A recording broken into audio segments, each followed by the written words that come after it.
కూచారంలో BRS party ఆధ్వర్యంలో కేటీఆర్ జన్మదిన వేడుకలు నిర్వహించారు. ఈ సందర్భంగా బీఆర్ఎస్ పార్టీ గ్రామ కమిటీ ఆధ్వర్యంలో జన్మదిన వేడుకలను కేక్ కట్ చేసి సంబరాలు జరుపుకున్నారు. ఈ సందర్భంగా బీఆర్ఎస్ పార్టీ నాయకులు నాయని ఉదయ్ రంజన్ గౌడ్ మాట్లాడుతూ గత 10 సంవత్సరాలలో టీఆర్ఎస్ పార్టీ 1,68,000 ఉద్యోగాలను తెలంగాణ యువతకు ఇచ్చిందని గుర్తు చేశారు.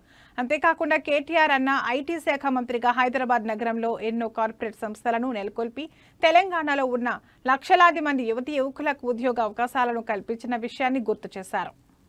భవిష్యత్తులో కూడా ఇలాంటి కళాకారులకు గొప్ప లబ్ధి అనేది జరగాలి. మన తెలంగాణ రాష్ట్రంలో ఏ ప్రభుత్వం ఉన్నా కూడా కళాకారులను సన్మానించడం, వారికి ఆర్థిక సహాయం చేయడం, వారికి వెన్నుదండగా ఉంటే కళాకారులు కూడా గొప్పగా రోజు మన గౌరవ బీఆర్ఎస్ పార్టీ వర్కింగ్ ప్రెసిడెంట్ అయినటువంటి కేటీఆర్ అన్న గారి బర్త్డే సందర్భంగా కూచారం గ్రామంలో ఘనంగా జన్మదిన శుభాకాంక్షలు తెలియజేసుకుంటున్నాం. అలాగే కేక్ కట్ చేసి గ్రామస్తుల సంబరాల్లో పాల్గొన్నాం.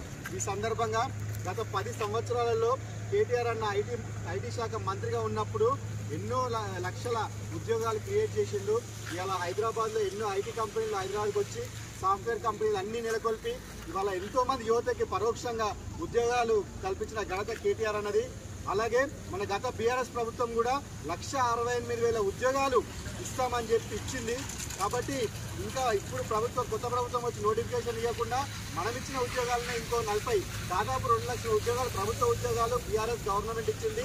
అది కాకుండా కేటీఆర్ అన్న సహకారంతో ఇలా హైదరాబాద్లో ఎంతో మంది యువతకు ఎన్నో లక్షల ఉద్యోగాలు వచ్చినాయి. అవి లెక్కనే లేవు. కాబట్టి ఈ సందర్భంగా కేటీఆర్ అన్నను గుర్తు చేసుకుంటూ కేటీఆర్ అన్న